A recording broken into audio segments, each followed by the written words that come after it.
Hello, you warriors, you beings of light and love, you demon slayers. Welcome to Heavy Metal Therapy interviews, and today we've got a little bit of a treat for you. So, we are here with Confessions of a Traitor. Of course, a band with more drops than Drunk Waiter at Sea.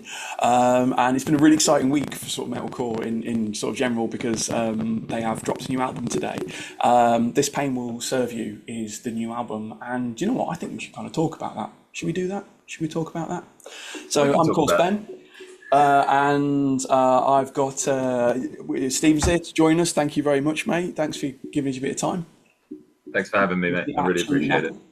And we do have an expert on Confessions of a Traitor. Our Heavy Metal Therapy's only Matt Sweeney, and who's a big fan. And you know what? Sometimes, guys, do something nice for your workmates. Do something nice. And my nice thing is Matt's going to do my job for me. So Matt is going to do kind of the interview himself, and we'll kind of talk a little bit about the album, what it's about, where you guys are coming from, and let's throw some mental health in it. Why not? Why not? It's Friday. So, just a sprinkle, you know. Sprinkle. Just like a look.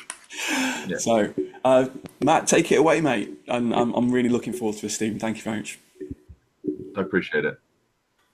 So it's released day, so start off with an easy one. How does it feel to have the album out? It's been, the last album was in 2022, we're now 2025. The last album was fantastic. How does it feel to have this one out? People getting to hear it finally? Yeah, it feels really good. It's been a long process, but see, the thing is it also doesn't feel like that as well because we've done so much in between. So, you know, a lot of things have happened, and we've kind of ticked off a lot of bucket list things because of the release of the last album, Punishing Myself Before God Does. And we started the writing process, I want to say about 3 or 4 months after we'd released the record, because we were like, well, you know, we're unsure about what this is going to bring. And the momentum of that record started to build after it was out. I mean, it landed well, but then it just started to build, and we started to gain a bit more notoriety. So we started writing this record a while ago, and then things got put on pause because we went to America the first time, then we went to America again, and it was like, well, these are huge commitments that we have to do. And throughout that process, we were kind of building this record and going back and rewriting bits and kind of building on it, and to kind of have that as a culmination, especially when we started releasing singles. I mean, the first single came out this time last year, so it's been a year's worth of releasing this record. And yeah, the I say relief is wouldn't quite cut it. It's not. I don't feel relieved yet, but I feel very, very happy that the album's out there. And I think it was like around about 11:50 last night. I went, what if everyone hates it? What if everyone hates us? And then I started getting messages coming through going, oh, this is cool. And I was like, okay, cool. I think we're all right. I think we're all right. So yeah, it feels very good. And we've had a lot of love come out online. So yeah, I honestly can't complain right now. Well, I mean, I've given it myself. I listened through it twice, and when I put it on last night, I said, right, I'll put on a couple of tracks, so I've got a rough idea the theme of the album, what's going on, and I just couldn't put it down. From the first track, Starve, through to the last track, Half Life, Starve just grabbed me and said, no, you're listening to this full album. It's a very good opener. So it must feel good for you to get feedback from other people now instead of it just being yours to throw it out into the world. Yeah, I mean, you have a little collection of people you kind of, I guess, lean on, you know, management, record label, your producers, and people that, you know, Lance, who's mixed the record, and a couple of close friends. But you always feel like somebody's sugarcoating it. You know, they're always going to tell you it's great. Oh yeah, it's great. It's great. It's like, no. Like, I want criticism. I want you to tell me it's bad so that I can improve it. But yeah, so to go out to the wider public feels unbelievable, and to have that as a, you know, to see that reaction, like you're saying, like Starve opens the record, and I think when we opened Punishing with a really heavy song, but it was a bit more of an anthemic song, whereas this one just kind of grabs you by the throat and just says, this is 2 minutes long, and certainly you are does. listening to it. Yeah. And then it goes into Fatal Frame, and it keeps the energy up. So we really wanted to, there's always talk about like, oh, you do a little intro track, it's a minute long of like ethereal noise, and it's like, nah, just open it with something fast and heavy, and that's going to set a tone. And it's the same, it like ends on Half-Life, which is again just over 2 minutes long, and it's fast and heavy, and it's like, let's bookend this record with just pure unadulterated anger and aggression. Absolutely. So something I've noticed going through your albums before we were doing the interview is you've got quite a few different people featuring. How do you choose who's going to feature on the album? I pick people that I love. I like genuine, like peers, but also people that I look up to. So for example, our collab with Convictions, we toured the USA with them, and Mike and I, the singer, got on so well. And we would, after you do 2 tours together, I think at this stage now they are the band, and likewise with us, we're each other's most toured with artists, and so you develop a bond. And when we're kind of we get that close, it's like, well, I love your band, you like our band, let's do something together, let's make music. And we're in a generation where bands are starting to do this more often, especially in the heavy music genre, but it's been done for decades in like pop and rap, and the metal industry is just a little bit far behind. Like, we've had features on, but we've never done like full blown collaborations. And once that kind of landed really well, I was like, well, why don't we try and work with more people that we admire, and that we've toured with, and that we love spending time with, and that we enjoy their music as well. And just kind of work with more people, because the 4 of us, we all love each other and we work really, really well together. But it's like, well, we all listen to different things, so let's get more people involved. So like Holy Name and Heal the Hurt on Still Haunted. Holy Name are part of our record label, and they came over and played a festival, and they actually got me to come over. It was in Germany. They got me to go over and fill in for their screamer. So I ended up doing their set for them in Germany. And when we were there, they were like, well, we should do something in the future. And I was like, well, actually, I've got this track. What do you think? So it's one of those kind of like serendipitous moments where, we're kind of looking to work with people, and this just happened. And Let It Consume Me with War of Ages is another one. It's like, I grew up listening to that band. They're on our record label.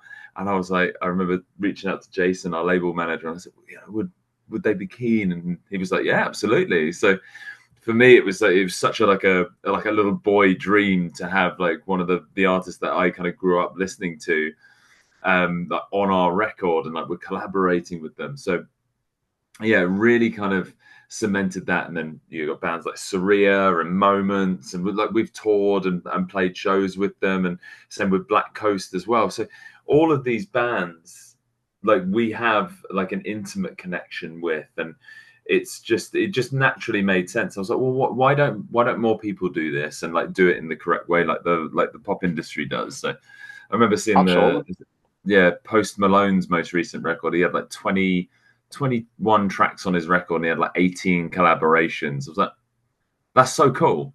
Why don't we do something like that?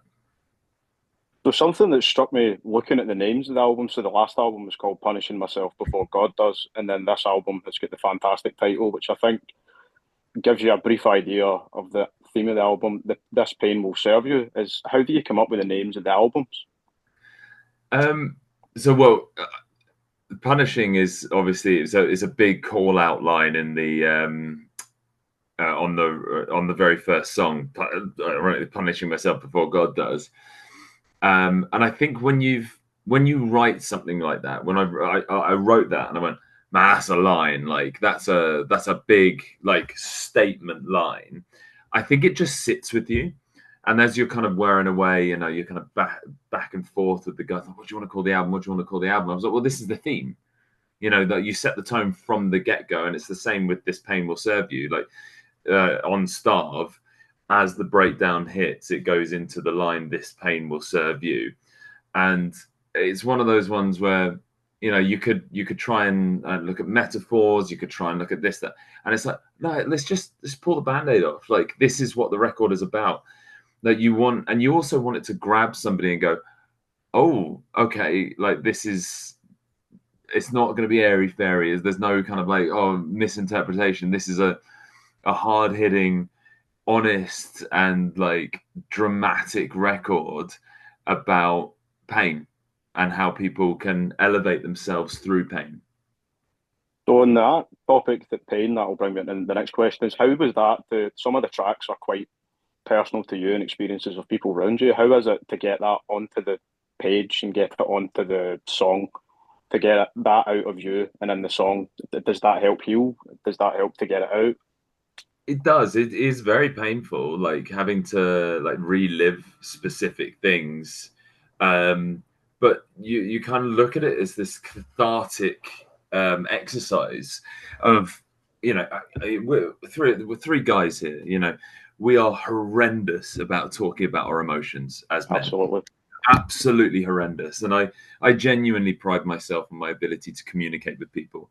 But there are things that are fundamentally difficult to talk about. And if we can start to break down the barriers and reduce the stigma around speaking about things and talking about our emotions, hopefully you see a person doing it. It can have a knock-on effect to somebody else. So I personally resonate with the most honest of lyricists and the most honest of, like, I guess, written word, something where somebody's like bearing their heart on their sleeve, and it's like, well, this has happened. This happens to everybody. Let's talk about it, because it's not a unique thing. It's ubiquitous. Everybody experiences it, but nobody wants to talk about it. And I think, you know, there's Hail Mary is a prime example. It's about child abuse, physical, emotional, sexual abuse that happened to my family when they were growing up, and you know, the church hurt that we experienced as a family. You know, they grew up in Ireland. My mum went to a convent where nuns taught them. My dad went to a monastery where monks taught them, and they were beaten, abused, emotionally, physically, sexually, like the kids just generally, like, and to tell that as a story is incredibly painful. Like, you know, my own personal experiences as well. And you're kind of like, well, it happens, you see it everywhere, but nobody wants to talk about it. So let's start the conversation. And do you know what the interesting thing is the lines in that song that I thought were going to be controversial weren't, and the individuals started to take theology and start throwing that at me, and I was like, hold on, you're looking at this in completely the wrong angle, because you don't want to admit that truth. And it's like they're not ready to face what's actually going on, which then that embeds the problem further. And I think, you know, the other super emotional tracks like Still Haunted and Noble Bloom and Love You Left Behind are dramatically about loss. You know, Still Haunted is about my friend's partner who committed suicide. And it's like where do you go with that? And it tells his story of how he's trying to deal with the grief of her loss. So it's very painful to write those lyrics, but it's also telling somebody's story, or telling a story within the band. Like Noble Bloom and Love You Left Behind is about Jack's mother, who passed away last year for a very short battle with cancer. And I remember writing certain sections, and Jack gave me some of like his actual written feelings, and then I composed it into a song. And it was just like, right, this is just raw. This is exactly how you feel. This is how you're feeling through the process. And I think, you know, having read through the comments and seeing what songs are resonating with people, the most honest ones on the record are the ones that people are like latching onto. So if anything, for me, it's making me more dogmatic in my approach to being as honest as I possibly can. I think that must be a very important thing, especially for you to be authentic to yourself. Because if you are writing and saying things you didn't believe when you get up on stage to sing them, it's probably going to show in your performance and to the fans that it's not as authentic. So to have things that you can sing about that actually happened to you, and then when the fans have got their own relations to the song and how they have them. And it's when you mentioned Still Haunted, that was when I was listening to the album, that song in particular, before I had read the press release from your PR about the story behind it, that track connected with me. And then when I read the press release, I knew why, because it's something that unfortunately all of us, even if it's not affected you directly, you've read about it. So I think it's what I'd like to know is you've got a show coming up for the album release. Yeah, How's it to perform the song live now? So we've played it once already, and we played Noble Bloom once already. We played in Sweden as the singles had come out.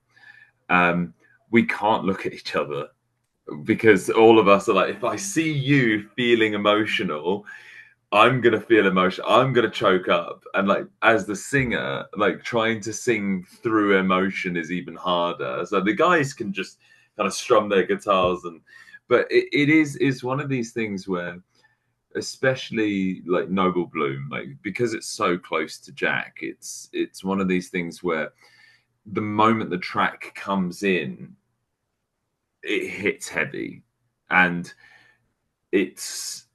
I mean, we were at practice last night, and you know the tone changes in the room instantly. Like you try and be a bit jovial about it, but it's like, no, this is raw trauma. Like, and we're dealing with it head on. And the thing is I look at Jack and I'm like, you're going to have to play this, especially because it's landed really well for a very long time. Like, how do you feel about it? And he's like, well, you know, we'll put another spin on it. I get to honor my mother every single night that we perform, and it's like, you know, you can let it consume you, you can let it like bury you, or you can use it as the platform to evolve from and grow and become stronger. So I think that you know, the first few times we play it live, especially, you know, at the release show on the 31st in London, it's gonna be hard, and it's gonna be heavy, and it's gonna, you know, I can feel the pressure now, because you're gonna want to perform it absolutely perfectly. So yeah, I mean, you only know when you step on stage. This is the thing. You like, I can talk about it now and be like, yeah, it would be absolutely fine. But at that moment, the emotions hit. You've got a heightened emotions in the room anyway, and then you start seeing people emotionally respond to it in the room, and that kind of comes back at you a little bit. Like, you get that reflection, and then you start to feel it even more. So yeah, but that's what you want. That's exactly what you want from the songs. You want people emotionally responding to you. Absolutely. I know I've been to a lot of shows, but it's the ones you go to where it's the songs you connect with. When they sing that song that means so much to you, they might have written it about one thing, but what it means to you could be totally different. And they're singing it about their traumas or their life experiences, and you're putting it through your lens, and you're both experiencing something totally different from this work of art, which is beautiful about music, because it's got that power that it can mean one thing to one person and one totally different thing to another. But with that a lot of those songs are going to be quite heavy, and I imagine quite hard for you to play in the band to play. What are you just going to do on tour to make sure you're looking after your own mental well-being on tour? Yeah, I mean, so that's such an interesting question, because touring's hard. Like, it's very, very difficult. And like, you know, this tour that is coming up, that we're going over to the States, is our first headline. Well, sorry, it's a co-headliner, and it's the biggest thing that we've done as a band. We don't have a driver. We don't have a merch guy. In fact, we're a man down, so we've got to fill in as well. So there's a lot of pressure on us to perform, but I love it. Like, like the moment we step into that mode, you get into this routine, and you're just kind of like, everyone has their role, everyone fulfills their role, and everyone gives each other space when you're on tour, because it's so important. I can't tell you how important sleep is. I mean, you guys know this anyway. Absolutely. And when you're trying to sleep, when you've got a 15-hour drive from San Antonio to Phoenix, Arizona, across the middle of a desert, and you've got a show the next day, you're kind of switching in, and you're just living off coffee and energy drinks. But you get those downtimes, and I think for me, like I work out a lot, I exercise, I eat well, and that keeps me on a very, very the straight and narrow. I don't drink, I don't take drugs, and neither do the rest of the guys. Well, they'll have a couple of beers and whatnot, but I think when you've got to look at it as like a performance, like not just singing, but like a physical thing. And if your body's not in tip-top shape every night, where you're drinking water, you're having tea, you're trying to eat as well as you can, petrol stations will supply you with Wendy's and McDonald's, yep. But you try and avoid it as much as you possibly can, and then you get as much sleep as you possibly can. So yeah, for us, like, I think the novelty of touring, it's not a novelty because you get to go to these amazing places, and every night I get to see people who want to come and see us. So for me, stepping into a show, stepping into a venue, seeing people there, coming to chat to me at merch, coming to sing the songs on stage, it is that even when you are at your wit's end and you are utterly broken and tired, you see the people there who've spent their hard-earned money to come and see you, to sing the songs back, and like a switch, you're in another zone. Get off stage, have a hang out and get to talk to more people. It's one of the reasons why I love doing this so much, is because I love talking to people and I love seeing people, and to see what how they've thought of the record, or on the last US run, people were coming up and talking to me about their experiences of physical, emotional, and sexual abuse at the hand of the church. And it was like, I did not expect this to happen. But I'm glad we're now having this conversation, because you're expressing your raw feelings that you've told me you've never experienced before. So there's a level of catharsis around it. And for me, we all respect each other's spaces. Yeah, we have a little bit of banter. We'll push each other's buttons a little bit, but it's all like, we want the band to go as far as we can, and we want each other to be fit emotionally and physically. So yeah, there's I've never taken a drug. I think the hardest drug I've ever taken in my life is a paracetamol. So I'm lucky that I've never fallen into addiction or anything like that, but I look after myself as much as I can, eat well, drink lots of water, and sleep as much as I can. Having said that you've not touched drugs in your life, I've seen you guys, not last year in Glasgow, but the last tour, and it was one of those crowds that was going, but it took a bit of you prodding them to get going.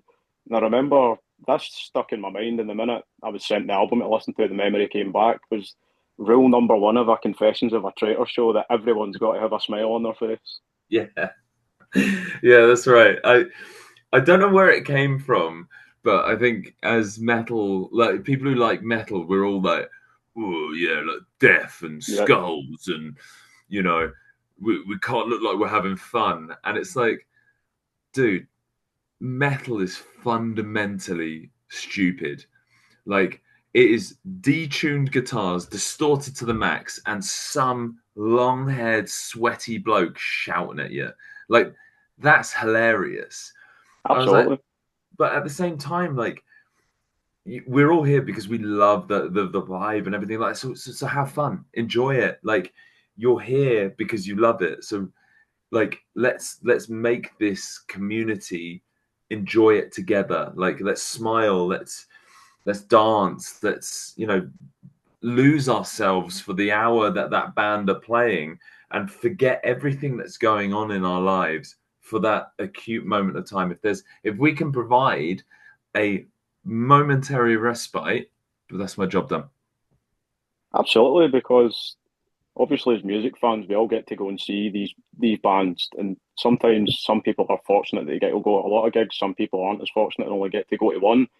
So it's important, obviously, for you as the band or for us as the consumer, when you're going, it's you want to see someone giving their A game and just having an absolutely great time on stage. Yeah, it's the worst when you go and see a band that you love and they look miserable. Yep.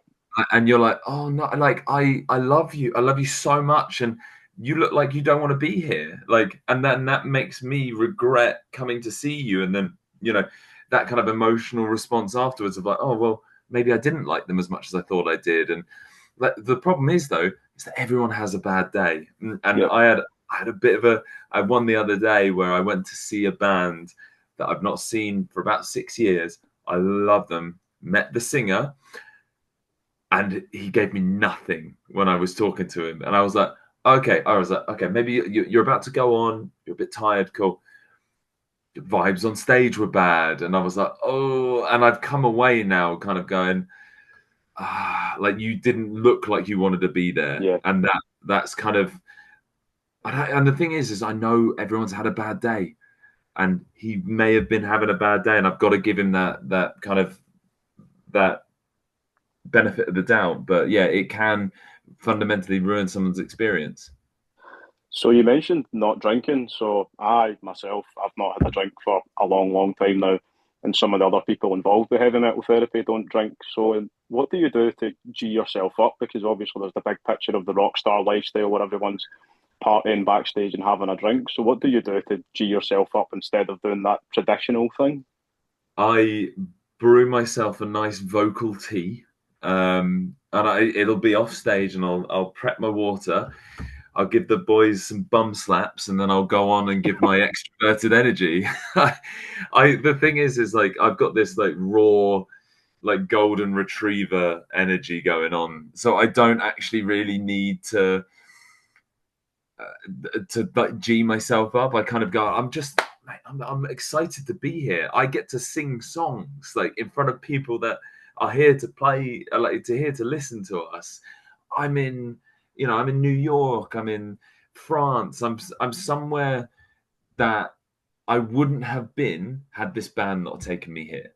So I think it's looking at the whole picture and going, I'm so lucky, and I'm lucky that I get to do this, and I'm blessed that people are into it as much, that is providing or facilitating this journey that we're on. So it's me that does the G'ing up for everyone else, because they're all like, I'm so tired, and I'm like, there's 100 kids out there that want to lose their mind to this next song, so let's enjoy it. I think that's one of the best things about music, because I've never performed on stage myself. I'm not fortunate enough to be talented that way, but it must be even the nights where sometimes you might be feeling not as energetic, that when you get on stage and you've got the lights and you've got these people that have taken their time out of their day to come and see you, that must be one of the best feelings in the world. It really is. It really is. And don't put yourself down, mate. You haven't tried it yet. So you've just got to maybe one day step on stage and start shouting at people, and you might become quite successful. There are lots of, like, I'd never done it before until I started Confessions, and I was just shouting in my car to like Parkway Drive and As I Lay Dying. But no, you're absolutely right. It's like some people have travelled hours to come and see us, and I can't even begin to imagine how they'd feel if they left even slightly disappointed. So, hey, I'm here to create good vibes. We're here to smile. We're here to dance. Absolutely. And we're here to sing some sad songs to make us feel happy. So, if you could give anyone a bit of advice who's struggling, what would it be? Talk.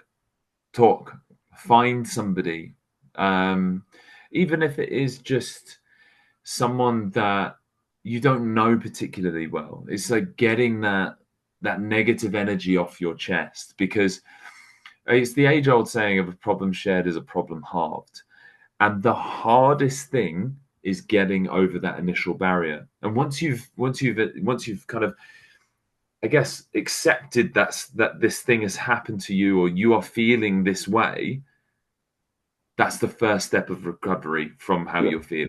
Because you, at this point here, you are at the lowest point, and you can let it consume you, or you can build from it. So it's finding the courage to take that step and go, I'm not okay, but I want to be okay, because I don't want to feel like this anymore.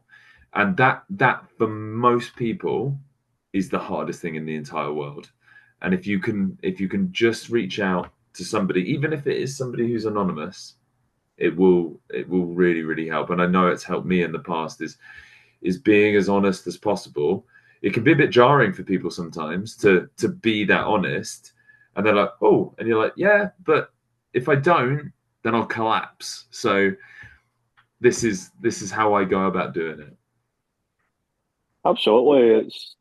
I think it's very important. Some people aren't at that point. Some people are at that point where they're ready to ask for help. But what you say is true, is just ask for help. And even something you said that kind of struck something to my mind was, it's almost being accountable to yourself. It's choosing your suffering. You can either choose to suffer in silence, or you can choose to suffer by sharing it with someone and halving the problem, possibly.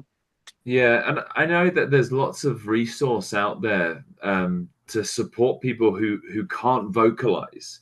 So there's like texting therapy and text lines, because, one of the things I do pride myself on is my ability to communicate and verbalize my communication. Not everyone can do that. And some people find it easier to lament and sit a bit further back, and they're a bit more, what's the word I'm looking for? Reflective on certain things. And for them to be able to send a message and then receive a message back, and then have time to think about it and process what's going on, and then process the next step. And there are resources out there to help support people like that. And it's very important to find a medium that works for you, because for me, it's vocalizing. But I'm a talker, as you're probably well aware. I've chatted both of your faces off, but that's my thing, and that's something that I've worked really hard to be good at. Whereas some people just don't and can't, and that's absolutely fine. Find your medium for communication. Absolutely. I think in the digital age, it's important to remember it doesn't have to be talking to someone. It could be email and texting.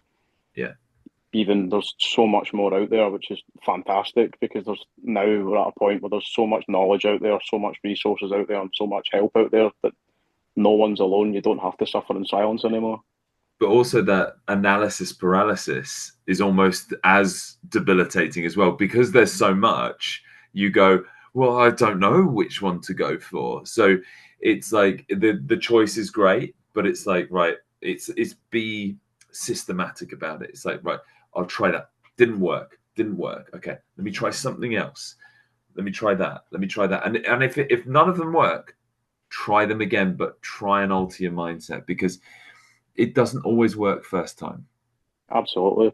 Well, as Ben sent a message saying, I think we had 5 minutes a few minutes ago, but it's been an absolute pleasure talking to you. Thank you for taking time in your album release day to talk to us a bit about the album and a bit about you. It's been an absolute pleasure. And it's even to rediscover the band this week, because I've just been discovering a lot of different music recently, and to rediscover Confessions of a Traitor, because I've got a special place in my heart, and it's been an absolute pleasure to listen to the album. And I've told anyone today that I've spoken to go and listen to the album, buy it if you can, share it with your friends, because people need to hear this stuff. I really, really appreciate it. And for the both of you to take time out of your day to, well, one, we rearranged it, so I appreciate that. But on top of that, you guys have spent an hour of your time talking to me about, our music, and I can't thank you enough for the time that you've spent with me today. No, thank It's you. been an absolute pleasure. Thank you so much, and all the best to the tour, all the best to the album. Thank you very much. It's, and I hope the sort of the nerves kind of wash away, but it sounds